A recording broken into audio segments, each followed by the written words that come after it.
할렐루야, 오늘도 좋은 날입니다. 잠언 15장 13절에서 17절 말씀 묵상입니다. 오늘은 마음에 무엇을 담아야 할까요? 라는 제목으로 말씀을 나누도록 하겠습니다. 하루는 평양 시내에 최권능 목사님이 예수천당 부신지옥을 외치면서 전도를 하고 있었습니다. 지나가던 1번 순사가 최 목사님이 술 취해서 고성방가하는 사람으로 알고 조용히 하라고 경고했습니다. 그러자 목사님이 너도 예수 믿고 천당 가라 라고 큰 목소리로 외쳤습니다. 그런데 그 소리가 얼마나 컸던지 그만 말이 놀라서 뛰는 바람에 순사가 말에서 떨어지게 됩니다. 결국 공무집행 방해죄로 경찰서에 잡혀간 최건능 목사님은 취조를 당하게 되고 몽둥이로 맞게 되었습니다. 웃긴 것은 맞을 때마다 예수천당 부신지옥 이렇게 외쳤습니다. 취조하던 사람이 아니 당신은 예수천당 부신지옥밖에 모르냐? 다그치자 최 목사님은 내 안에 예수님이 가득 차서 그렇다라고 대답했습니다. 사람의 마음에 무엇이 담겨 있든지 간에 그것이 결국 밖으로 나오게 됩니다. 예수님도 마태복음 12장 35절에서 사람은 마음에 가득한 것을 입으로 말함이다 라고 했습니다.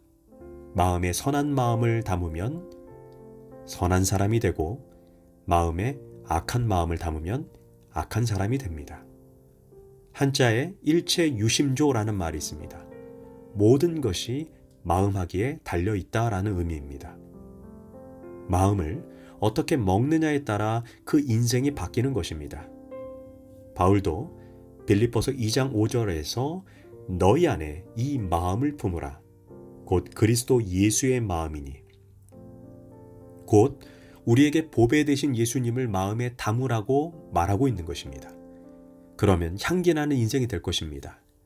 나의 출신, 외모, 소유, 학력, 건강, 지위와 상관없이 보배로운 사람이 될 것입니다. 왜냐하면 예수님이 보배로운 분이기 때문입니다. 그래서 마음을 가꾸어야 합니다. 외모를 가꾸는 데 사용하는 시간에 단 10분의 1이라도 마음을 가꾸는 데 사용한다면 우리는 보배로운 존재가 될 것입니다. 그렇다면 우리는 마음에 무엇을 담아야 할까요? 첫째, 마음에 즐거움을 담아야 합니다. 대통령이 된 링컨이 주요 요직에 추천된 사람을 면접했습니다. 그리고 추천한 사람에게 그는 얼굴이 마음에 안 든다라고 말했습니다. 그러자 추천한 사람이 아니 타고난 얼굴은 부모의 책임일 뿐 본인 책임은 아니지 않습니까? 그러자 링컨이 이렇게 대답했습니다. 40이 넘으면 자기 얼굴에 본인이 책임을 져야 한다. 40 이후의 얼굴은 스스로 만든 것이기 때문이다 라고 말했습니다. 옷을 잘 입고 좋은 차를 타고 큰 집에 살아도 행복과 불행은 그 사람의 얼굴에 고스란히 쓰여 있습니다. 이것은 잘생기고 못생기고의 문제가 아닙니다. 얼굴이 환하고 미소가 가득한 얼굴은 그 마음에 즐거움이 가득하기 때문입니다. 얼굴이 어둡고 매섭게 생기고 얼굴에 윤기가 없는 것은 그 마음에 근심이 많고 염려가 많기 때문입니다. 잠언 15장 13절은 말합니다. 마음의 즐거움은 얼굴을 빛나게 하여도 마음의 근심은 심령을 상하게 하느니라. 마음이 즐거우면 얼굴에서 빛이 납니다. 여기에서 빛이 나다라는 단어의 히브리어가 야타보인데 이는 행복을 끼치다, 유익을 끼치다, 기쁨을 전달하다라는 뜻입니다. 마음이 즐거우면 표정에서 나타나고 무엇보다 그런 사람 옆에 있게 되면 나도 모르게 기쁨과 즐거움이 전염됩니다. 반면 마음에 근심이 있는 사람과 한번 대화를 나누어 보면 마주 앉아 있는 것만으로도 머리가 아프고 삶의 의욕도 상실하고 입맛도 사라지게 됩니다. 사람들이 근심하는 이유가 무엇일까요? 내 인생을 내가 책임지려 하기 때문입니다. 얼마나 골치 아픕니까? 한 치 앞도 내다보지 못하는 연약한 존재가 자기 인생을 책임지려 하니 얼굴에 수심이 가득한 것입니다. 그러나 믿음은 하나님께 맡기는 것입니다. 하나님께 맡겼으니 믿음 있는 사람은 얼굴이 환하고 평안합니다.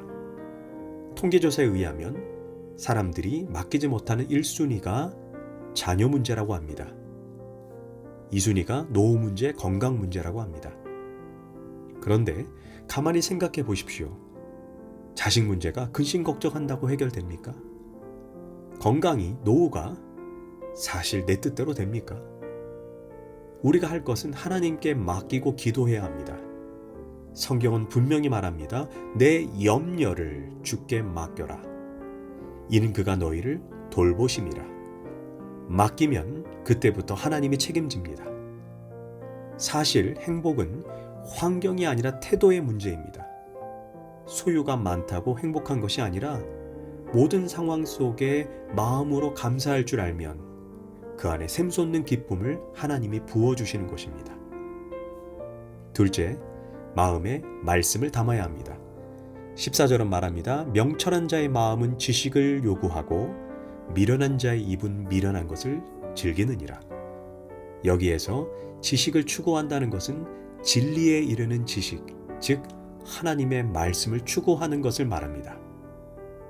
많은 사람이 진리보다 정보를 더 중요하게 생각합니다. 아브람과 롯이 둘 다 갑부가 되어 이제 더 이상 같은 땅에 있지 못하게 됩니다. 그때 아브라함이 먼저 롯에게 땅을 선택하라고 말합니다. 유대인들은 당연히 유목민이기에 양과 염소를 키웁니다. 그렇다면 상식적으로 당연히 어떻게 해야 합니까? 숲이 우거지고 초원이 풍성하고 물이 넉넉한 땅을 찾아야 합니다. 머리 회전 빠른 롯은 당연히 요단 동편 소알 땅을 선택합니다. 성경은 그 땅이 마치 여호와의 동산 같았다라고 말합니다. 롯은 그 땅이 기름지고 목초지가 좋다는 정보를 따랐습니다. 반면 아브라함이 선택한 가나안 땅은 그 당시 기근으로 땅이 짝짝 갈라진 불모지였습니다. 유목민으로는 최악의 땅입니다. 그런데 왜 그 땅을 아브라함이 선택했습니까?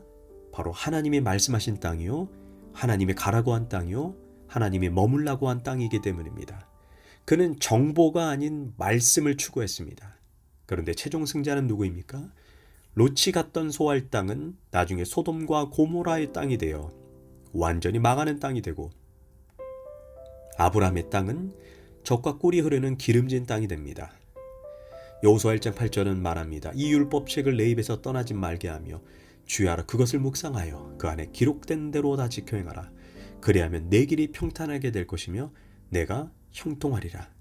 그래서 우리는 정보가 아니라 말씀의 진리를 따라 삶을 적용하고 살아가야 합니다. 셋째, 마음에 사랑을 담아야 합니다. 사람은 밥으로만 살 수 없습니다. 동물과 달리 사랑을 받고 사랑해야만 살 수 있는 존재입니다. 잠언 15장 17절은 채소를 먹으며 서로 사랑하는 것이 살찐소를 먹으며 서로 미워하는 것보다 나으니라. 어떤 사람이 유명한 재벌 사모님에게 참 행복하시겠어요? 라고 했더니 돌아온 대답이 이랬다라고 합니다. 네, 그럴 때도 있지요. 그러나 가끔은 싹 망해버렸으면 좋겠다는 생각도 합니다. 전에 고생할 때는 죽 한 그릇 놓고 마주 앉아서 당신이 더 먹어요? 아니에요. 당신이 더 드세요. 이렇게 살았는데 이제 일주일에 얼굴 한번 보기 힘이 듭니다. 이게 무슨 행복입니까? 사람의 행복은 돈에 많고 적음에 달려있지 않습니다. 재미는 돈으로 살 수 있습니다. 그러나 행복은 돈으로 살 수가 없습니다. 쾌락은 돈으로 살 수 있습니다. 그러나 사랑은 돈으로 살 수가 없습니다. 아무리 살찐소를 마음껏 먹어도 사랑이 없으면 그 삶은 불행하다는 것입니다. 반면 비록 가산이 적어서 매일 채소만 먹고 지낼지언정 가족이 서로 사랑하면 인생에 진정한 기쁨이 있고 그곳이 작은 천국이 됩니다. 사랑을 담아야 할 마음에 미움을 가득 담고 있다면 이는 비극입니다. 사랑해야 할 아내, 사랑해야 할 남편, 사랑해야 할 지체들을 미워하고 있다면 얼마나 인생이 고단하겠습니까? 우리가 기억해야 하는 것은 사랑은 저절로 품어지는 것이 아닙니다. 내가 사랑하기로 결심해야 하고 결정해야 합니다. 사랑 없는 봉사, 사랑 없는 구제, 사랑 없는 헌신, 사랑 없는 예배, 사랑 없는 찬양, 그 어떤 행위도 사랑이 없으면 아무 소용이 없습니다. 기도하겠습니다. 하나님, 내 마음에 즐거움을 담게 하소서. 내 마음에 말씀과 사랑을 담게 하소서.